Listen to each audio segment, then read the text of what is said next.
За өдрийн мэнд үзэгчтэй Мандемын сайт ээлжид шууд амжилтаа та бүхэндээ хүргэж байна. Тэгэхээр яг одоо хатан туулголоо хамгаалах, за хайрлах, усны одоо зөв зохистой хэрэглээг бас олон нийтэд таниулах, туулголын бохирдол ямар нөхцөл байдалтай байгааг бас олон нийтэд хүргэх зорилгоор төрийн байгууллагууд хамтран туулголоо цэвэрлэх ажлыг бас зохион байгуулахаар болж байна. Энэ аянд бас оюутан залуучууд бас нэгдэж байгаа юм байна. За танд энэ өдрийн мэнд. За өдрийн мэнд хүргье. Өнөөдөр арга хэмжээг хаанаас зохион байгуулж байна? Ер нь туулголоо цэвэрлэх ажлыг жил бүр зохион байгуулдаг юм уламжлал бас тогтжээ. Тэ энэ жилийн бас туулголын маань их цэвэрлэгээ өнөөдөр ингээд амралтын буюу Бямбгайгт тийм ээ 4 сарын ингээд 26-ны өдөр болж байна. Тэ ер нь туулголоо цэвэрлэхийн аян маань ингээд жил болгон уламжил зохион байгуулдаг. Энэ жилийнх болохоор усны газар, туулголын сав газрын захиргаа, бид туулгын төрийн бас байгууллага. Тэгэд энэ ихтэй сургуулийн маань оюутан залуучуудын хүчээр ингээд хамтран цэвэрлэхээр өнөөдөр ингээд цуглаад байна. Хамгаалах бохирдлыг нь одоо арилгах олон нийт мэдээлэл хүргэх ажлыг бол танай байгууллага зохион байгуулдаг шүү дээ. Ер нь л одоо яг жилд ингээд цэвэрлэх үйл ажиллагааг зохион байгуулдаг байх юм уу? Одоо иргэд олон нийтэд яаж энэ одоо туулголоо хамгаалах тал дээр одоо ухаан ухамсар суулгах тал дээр нь одоо ямар бодлого арга хэмжээ авч ажилтдаг юм бол? Тий та яг зөв асуулт асуулаа. Ер нь энэ туулголоо ингээд нэг өдөр цэвэрлээд дуусгах биш тийм үү? Туулголоо ерөөсөө хамгаалах нь ямар ач холбогдолтой вэ гэхлээр бид ерөөсөө өөрөө өөрсдөө л хамгаалж ийн гэсэн үг байхгүй юу? Улаанбаатарын 2 сая хүн. Яг л энэ чинь бид туулголынхаа гүний усыг ууж байгаа шүү дээ. Бид чинь нөгөө ууж байгаа усаа хамгаална гэдэг бол өөрсдийнхөө эрүүл мэндийг хамгаалж ийн гэсэн үг. Тийм учраас энэ хамгаалалт бол тийм одоо хэн нэгэн зохиомол тийм хамгаалалт одоо байж болохгүй. Тэгэхээр иргэн болгон энд бол ингээд сэтгэл зүрх гаргаж оролцох хэрэгтэй. Өнөөдрийн энэ туулголын их цэвэрлэгээр бид улсын төсвөөс нэг төгрөг авахгүйгээр энэ сайхан залуучуудынхаа оюутан залуучуудынхаа хүч дэмжлэгээр ингээд хийж байна. Бас энд бол манай бас төрийн өмчт компаниуд сая энэ 3 дугаар цахилгаан станц ирсэн байна. Тэгээ иргэн бохон маань өнөөдөр өөрсдөө зүрх сэтгэл хүсэл одоо дуудлагынхаа дагуу энд цугларсан байна гэж ойлгож байгаа. Мэдээж хүний одоо үйл ажиллагаанаас олж л гол бас бол байгальд ихэл бохирдож байна л да. Тэгэхээр одоо туул гол руу одоо сая хамгийн сүүлдэд нэг бичлэг явьж исэн. Одоо шашны гэдэг юм уу, зан үлийн мэд хэрэглэлч гэдэг юм уу, янз бүрийн байдлаар туулголд одоо бохирдуулах зүйлсийг л хийж байгаа юм харагдаж байна. Тэгэхээр танах яг одоо мэрэгжлийн байгууллагын хувьд ингэж харахад одоо юу одоо ингэж бохирдуулах зүйлсийг манай туулголын сав газрын захиргаач 2012 онд байгуулагдсан шүү дээ. Тэгээ би нэг оны өмнө танд томилогдсон шинэ удирдлага нь байгаа. Гэхдээ бид бол одоо ингэ шинэ баг бол энэ туулголын сав газрын захиргаа дээр бас ингэ шинжил хийхээр ирсэг ийм баг гэж би ойлгож байгаа. Энд бас тэгээд туулголын энэ хамгаалалт тийм үү? Туулгол чинь одоо бохирдлоор дэлхийд тэргүүлчлээ шүү дээ, шар мөрөнтэй адилхан. Тэгээд туулголыг ингээд хэн ийм болгосон гэхлээр энэ ерөөсөө нийслэл Улаанбаатар монголчууд энэ манай иргэд өөрсдөө энэ аж ахуй нэгж байгууллагууд өөрсдөө ийм болгосон байхгүй юу? Энэс туулголыг гаднаас хүн ирээд ийм болгоогүй шүү дээ. Тэгээд цаашдаа туулголын хамгаалтыг хэрэгжүүлэх бохирдлоос одоо сэргийлэх ажлыг хийгээд ийм хоёр том саад бэрхшээлтэй ер нь тулгарч байна. Энийг эсэргүүцэгч нар бас асар их байна. Ямар хүмүүс эсэргүүцэж байна гэхлээр нэгдүгээрт эрх мэдэлтэй тухайн үед одоо ингээд туулголын тийм ээ онцгой хамгаалтын бүсд хууль бусаар газар олгосон тэр газар авсан эрх мэдэлтэй юм баян тарган одоо нөгөө шунал нь хандгүй ийм хүмүүс нэгдүгээрт бол туулголыг ингээд хамгаалах энэ бохирдлоос сэргийлэх ажлыг бол ер нь бол тийм эсрэг байр суурьтай байгаа. Хоёр дахь хүмүүс ямар хүмүүс вэ гэхлээр нэг нүгөө хэлэхэд бол энэ туулголын сав газрын захиргаанд өмнө ажиллаж исэн бас ганц нэг энэ удирдлагын зүгээс одоо энэ ажлыг бол бас их эсэргүүцэж байгаа. Яагаад гэхээр тэр хүмүүс тухайн үед энэ туулголоо хамгаалж туулголоо бохирдлоос сэргийлэх ажил дээр ийм дөрвтэй ажил хийж чадаагүй. Би нэг жишээ ярихад 2019 онд засгийн газрын тогтоол гарсан юм. Засгийн газрын хуралдааны тэмдэглэл гарсан байгаа. Тэгэд энэ 2019 оны засгийн газрын тогтоолоор юу гэж заасан гэхэлэр туулголын бохирдлыг биотехнологийн аргаар цэвэрлэхээр улсын төсвөөс 800 сая төгрөгийг ингээд төсвөлж байгаль орчны яамд өгсөн байдیں۔ Тэгээ байгаль орчны яамд туулголын сав газрын захиргаанд за энэ ажлыг хэрэгжүүлээ гэж шилжүүлсэн байдаг. Тэгэд ховд тул гэж компани энэ биотехнологийн аргаар цэвэрлэх туулголын бохирдлыг цэвэрлэх энэ одоо шууд гэрээ байгуулад тэр ховд тул компанид энэ хөрөнгөнөөс мөнгнөөс одоо улсын төсвөөс шилжүүлсэн байдаг байхгүй юу. Тэгээ энэ ажил өнөөдөр юу болсон гэхээр энэ ажил бол зүгээр салхинд хийсэн. Энэ бол хог болоод дууссан. Яагаад дууссан гэхээр төсвийн мөнгө нөгөө уйлдаггүй, яолдаггүй. Яг хоо тухайн компани нь бол ажиллаа хийсэн. Гэтэл тухайн үеийн туулгын савгазын захиргааны удирдлагууд яасан гэхээр тэр ажлыг хүлээж аваагүй. Тэгээд тэр өмч хөрөнгө одоо тэр төв зөвлөхийн яг баруун талд байгаа шүү дээ. Тэр байгууламж ингээд бүрэн сүйрсэн.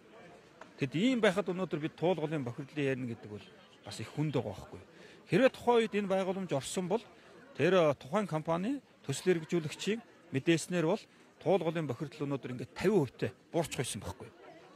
Гэтэл тэр улсын төсвийн хэмжээний хөрөнгө тухайн аж ахуйн нэгжийн хөрөнгө ингээд салхинд хийсэн нь бол үнэхээр харамсалтай. Тэр ингээд саад бэрхшээл бол асар их байна.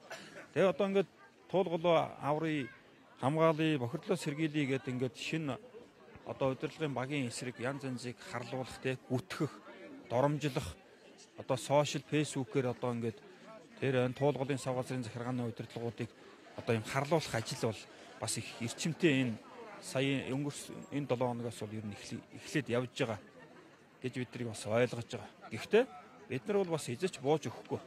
Яа тэгэхээр бид бол ганцхан зорилготой. Туулгалаа аврах, туулгалаа хамгаалах, туулгалын бохирдлыг одоо арилгах ийм чинхүү хүсэл зорилготой явж байгаа. Тийм учраас энийхээ төлөө бид бол бас эцсийн хүртэл явна гэж бодож байгаа. Тэг өнөөдрийн арга хэмжээнд нас амжилт төсөө давхараас оюутан залуустаа мэдээлэл хүргэх те туулгалаа хамгаалахын ач холбогдлыг таниулах бас яриа хөөрөг хийж явах байх л гэж байна. Тий. Тэгэд би бас ингээд усныхаа төлөө, байгалийнхаа төлөө тийм ээ.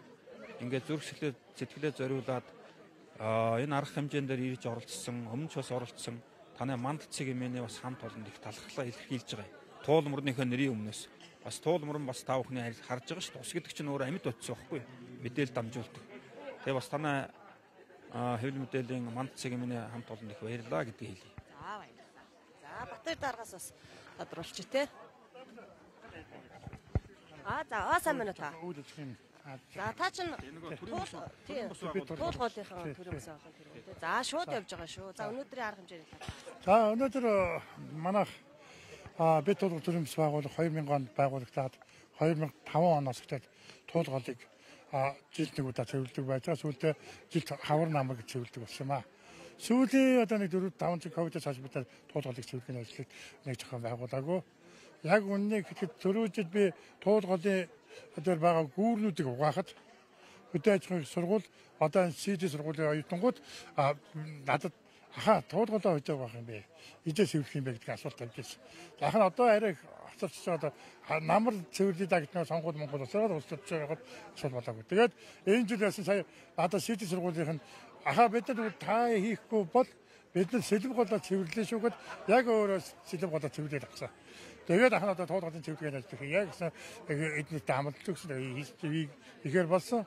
Бид нар энэ хийхийг санаачлаад ингээд явхад усны газрын туулгалын сав газрын дээр нь нийслэлийн захирагчийн ажлын албаны бүлгүүн дараатай хог ажлын одоо бид одоо машин гаргаж өгсөн, автобусыг гаргаж өгсөн байж байна. Бид туулгалын сав газрын захиргаа юу гэдэг одоо энэ юуг нь бэйлийн маск эднэрийг энэ одоо гаргаж өгөөд ингээд бүгдээрээ ирвэхээр л за одоо яг энэ хорон цогсон хүмүүс ингээ хаахад орж байгаа нэг 300 шин байна уу гэж харж байна тийм ээ. Тэгээд одоо юуны дотоод их сургуулийн оюутнууд бол газар дээр очсон байгаа. Юуны бас цэргийн анги оролцож байгаа. Тэр нь бас газар дээр очсон байгаа. Дээр нь манай байнгын үнэхээр одоо байнга оролцож яадаг одоо 3 дугаар захиргаанаас анх манайх туулгалыг цэвэрлж ирэхэд 3 дугаар захиргаанаас оролцсон. Одоо 3 дугаар захиргаанаас оролцсноо хэвээрээд бас урайлаад одоо ажиллаад хийгээд зогсож байгаа. Ийм мэтлэн ингээд уул нь би манай төрийн бас байгууллагын урд нь арай нэг цаг хугацаа байгаа ингээд байгаад бид нар иргэдэг үрээсэн бол иргэдээ оролцсон бол их чухал байсан юм даавал гэж бодоод нэг хоёр ахын бас нэг шүмжлээ 2-3 мэлчгөө. За үнэхээр одоо туулгалын дагуу байгаа аж ахуйн нэгжүүд одоо тухайн газар туулгалаа цэвэрлэж хүрээлэн байгаа ажлаа цэвэрлэж гэхээр за гэж идэвчээ ордог. Одоо жишээ энэ барилгад би асуулт тавьсан. Энэ одоо надад хариу өгөөгүй байгаа. Тэгээд сүүлд нь ингээд бүх ер нь аж ахуйн нэгжүүд одоо газар нутгийн үйл ажиллагаа явуулаад хүрээлэн буй очиж 50 м одоо 100-аа болоо 50 м цэвэрлж туулгалаа бид хамгаалсан. Дараагийн урайлахад битгий туулгалуугаа жорлонгоо баасаа хийгээч энэ одоо том харшуудаа. Үнэхээр одоо харшууд орж байгаа туулгалчинд хавар одоо яг өдний үе одоо 5 сая одоо нэг загас маань маш ялангуяа хорогддог. Энэ хоолтыг багцсан хогийг авчид хоолтон багасах болоо гэж бодож байна. Хоёр тэгээ одоо яг бүтээн байгуулалтын юугаас ушгаас болоод голын голыг өөрчлөж энэ бол бас л заагаас бичиж явахад маш хүндрэлтэй. Сэр нуртан гэдэг амт чинь бол одоо урсацтай ихэнд нь өөрсдөө үсээс хат өөрсдөө авилждаг. Гэтэл одоо тийм боломж нь олохгүйгээр одоо замд нь үсүүдгээд устгаад байгаа энэ юу зогсоомоор байна. Тэгээ одоо дээр нь энд оролцож байгаа бүх оюутнууд одоо үдэ ажил юу их засаг их сургууль байж байна. Манай ангаахын ухааны их сургууль байж байна. CD сургууль байж байна. Санхүү эдийн засгийн зээл сургууль байж байна. Бас манай хүмүүлэг ирсэн байгаа, батламгаалга байгаа. Энэ бүх хүмүүс маань бидний одоо энэ Монгол улсын иргэнд туулгалдаа ямар юутэй вэ те? Үр дүнг нь мэдж байгаа учраас энэ маань туулгалынхаа аюулгүй байдлын иргэдийн өмнөөс одоо хайрлуулдаг гэсэн эднэртээ би баярлалаа. Монгол улсын ус ариун байх болтугай би одоо манайх өөрөө байдаг хатан тунгалаг туулалцсан хамтаа харилцаа тунгалаг ариун туулгалаа төмөн үед өвлүүлцгээ гэдэг ийм өөрөө зорилготой байдаг. Тэгээд энийг өвлүүлэхэд бүгдээ нэгтгэе гэж. Одоо энэ бичээд байгаа тийм аа.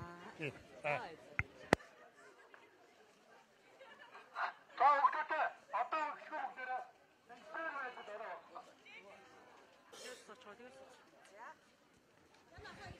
За манайх шууд дамжуулж байгаа. За танд амралтын өдрийн мэнд төргий. Би төхөн бас усны газрын дарга Батбаяраас товчхон яриа авах гээд. Яг эхлэх шиг байна шүү дээ.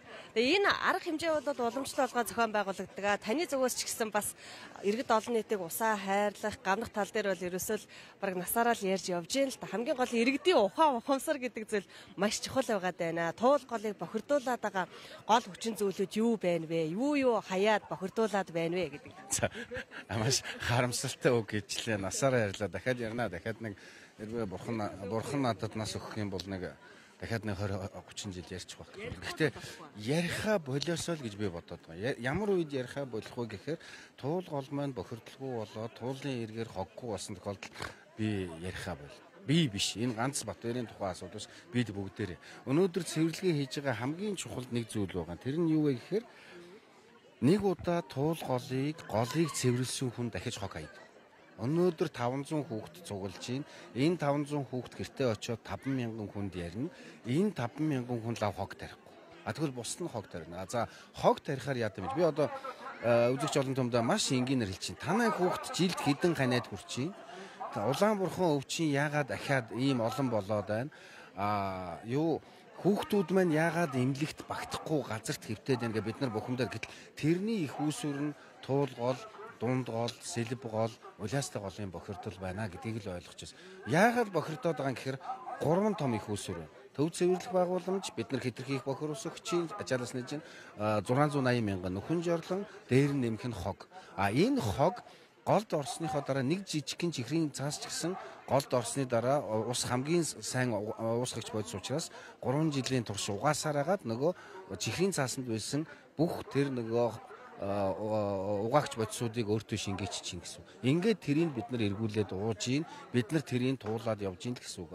Жорлон 680 мянган нөхөн жорлон байна. Хэрвээ бүгдээрингийн жигд хуваагаа тавих юм бол 60 м тутамд нэг жорлон ноогдож ийн. Тэгэхээр бид эрүүл байх үндэс алга. Өөрөөр хэлбэл энэ цэвэрлэгийн өнөөдөр сайхан бай, гоё бай гэдэг үгнээс илүү монголчууд бид нар байх юм уу? За арайч монголчууд гэж ярихаа болох нь Улаанбаатарчууд бид нар байх юм уу? Яг одоо зургт үзээс одоо юм үзээ сууж байгаа хүн одоо миний насныхан нэг үл хөдлөх хөрөнгөтэй байгаа. Тэгвэл тэр үл хөдлөх хөрөнгө чинь туул гол хатаж ширгэх үед буюу 10 жилийн дараа 20 жилийн дараа хэрвээ хатаж ширгвэл ямар ч үн цэнэгүй хог навш болох нэ. Тэгэхээр энэ цэвэрлэлийг чихрийн цаасыг түүж байгаа тэр памперсыг түүж байгаа хүүхэд чинь таны үл хөдлөх хөрөнгийн үн цэнийг хадгалахын төлөө зүтгэж байгаа ийм хүүхдүүд байна. Таны хайж байгаа нэг ширхэг тамхины иш чинь таны үл хөдлөх хөрөнгөний үн цэнийг 1% бууруулж байна гэдгийг л ойлгосоо. Тийм л цэвэрлэгээ яаж. Ахын одоо хог хаялаас гадна шашны эд зүйл гэдэг юм уу хадаг гэж одоо янз бүрийн зүйлсийг хайдаг болж штэ. Энэ одоо цэвэрлэгээ хийхэд бас нөлөөлдөг болов. Маш ихээр нөлөөлнө. Жишээлбэл хадаг гэдэг маань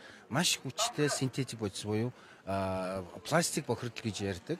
Бид нар бол дэлхийд дахинд микропластик бохирдлын аюулыг ярьдаг ус. Энэ нь юу гэсэн үг вэ гэхээр 0.5 мм-ээс доош нүдэнд үл үзэгдэх бохирдол. Нөгөө бидний синтетик гэдэг хадаг уулж иш жишээлбэл тэр чигээрээ тийм бодисууд усанд байлаа 2-3 жилийн дараа задарлаа нүдэнд харагдахаа болоо. Гэхдээ нөгөө загас байдаг бол загалмаар нь орно. Хэрвээ хин нэгэн уудаг бол тэрний бидний нүдэнд ороод явчихна. За. За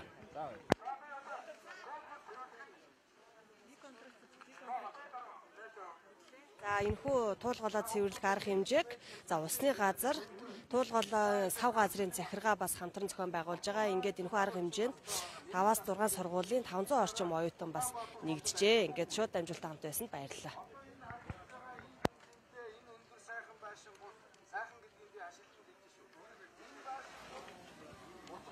дараа үнтэй хэвээрээ байж чадахгүй юу гэдгийг бид нар өнөөдөр шийдэж байна. Гайхаж магадгүй юу байж яриад өгнө. Уусаа тайсан нэг шиг чихрийн заас чиний, миний, үр хүүхдүүдийн ирээдүйгээс 1-2 сарын насыг нь бууруулчих. Уусаа тайсан нэг шиг хатаг микропластикийн бохирдол болоод энэ туулгын иргэдээр Улаанбаатар хот даяар байж байгаа энэ олон үйлдвэрлэлийн үн цэнийг 1-2% бууруулж. Дэлхийд хамгийн том аюул